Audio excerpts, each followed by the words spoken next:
मोहम्मद हारिस को बीपीएल से निकाल दिया गया है। वो बीपीएल खेलने के लिए बांग्लादेश पहुंचे थे। टीम के साथ उन्होंने प्रैक्टिस भी की, अपनी टीम के साथ ज्वाइन भी थे वो, लेकिन ऐन मौके पर वो बांग्लादेशी प्रीमियर लीग छोड़कर वापस आ चुके हैं।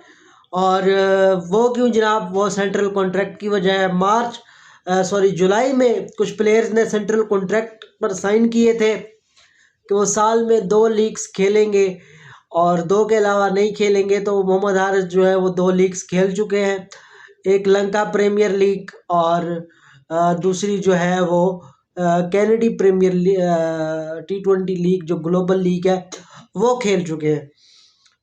तो मोहम्मद हारिस साहब वापस आ गए हैं। पहले उन्हें उम्मीद थी कि पीसीबी की जानिब से जो है वो सेंट्रल कॉन्ट्रैक्ट उन्हें वो एनओसी मिल जाएगा, लेकिन एनओसी पीसीबी ने नहीं दिया और वो बांग्लादेश जा कर के फौरी तौर पर वापस आ गए और एक खामोश एहतजाज भी रिकॉर्ड करवाया है। देखिए, हारिस के साथ ज़्यादती हुई है, अगर आप मेरी बात माने, क्योंकि एक लड़का जब बांग्लादेश गया हुआ है तो फिर उसे एनओसी जो है वो दे देना चाहिए था, नहीं रोकना चाहिए था। आप उसे पहले T20 सीरीज से ड्रॉप कर रहे हैं, आप फिर उसे लीग्स खेलने की इजाज़त नहीं दे रहे, आप कह रहे हैं जी रेस्ट करवा रहे हैं। तो मुझे ये बताएं कि 2022 के T20 वर्ल्ड कप के बाद कितना हारिस को आपने खिलाया है ताकि इसकी परफॉर्मेंस भी ठीक थी। तो ये जो है ये बिल्कुल अनफेयर हुआ है। ऐसा हारिस मोहम्मद हफीज़ के डायरेक्टर के ओहदे पर रहना जो है वो मुश्किल हो गया है, क्योंकि मोहम्मद हफीज़ का पीसीबी के साथ 1 महीने का कॉन्ट्रैक्ट था। 15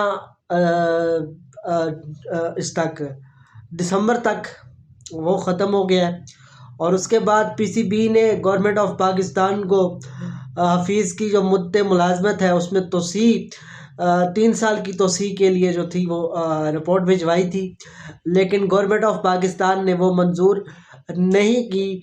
और अब हफीज़ के मुस्तकबिल पर सवाल है कि हफीज़ आगे कैरी ऑन कर सकते हैं या नहीं कर सकते।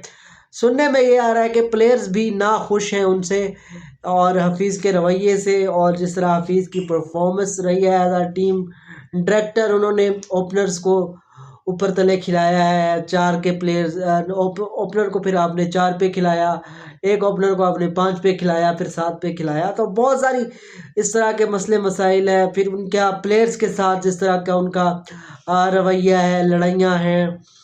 तो जो रिपोर्ट अब नया चेयरमैन पीसीबी जो गवर्नमेंट आएगी वो बनाएगी, वो जो रिपोर्ट मुरतब होगी वो हफीज़ के हक़ में नहीं होगी। अब हफीज़ के लिए अपना ओहदा बचाना मुश्किल हो गया। आया कि पीसीबी हफीज़ को शायद वर्ल्ड कप के लिए तोसी दे दे, लेकिन ये बहुत मुश्किल है कि हफीज़ T20 वर्ल्ड कप में जो है वो टीम डायरेक्टर के ओहदे पर जो है वो रहें। हफीज़ ये भी कह रहे हैं कि वो 25 तारीख को जो है वो प्रेस कॉन्फ्रेंस करेंगे, वो बताएंगे कि मैंने ये चेंजेस क्यों की हैं। जब वो पाकिस्तान आएंगे, अभी वो न्यूजीलैंड में है, 25 तारीख को जुम्मे वाले दिन या 24 को जुमेरात को उनकी प्रेस कॉन्फ्रेंस मुतवक्के है, जिसमें वो पूरा अहवाल रखेंगे कि हमने क्यों चेंजेस की, हमने क्यों ओपनिंग जोड़ी छेड़ी, हम क्या करना चाह रहे थे।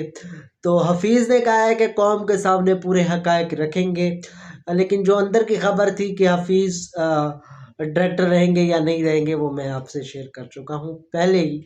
तो दोस्तों, अब आ जाते हैं कि पाकिस्तान ने न्यूजीलैंड टूर से क्या हासिल किया। देखिए दोस्तों, पाकिस्तान ने मेरी नज़र में न्यूजीलैंड टूर से कुछ भी हासिल नहीं किया सिवाय हार के, और शर्मनाक हार के। 4-1 से आप हारे हैं। वो जो आपका फेवरेट जो था T20 आपका कहलाया जाता है फॉर्मेट पाकिस्तान का, जिससे गुज़श्ता 6-7 सालों में पाकिस्तान की परफॉर्मेंस जो है वो अच्छी आ रही है।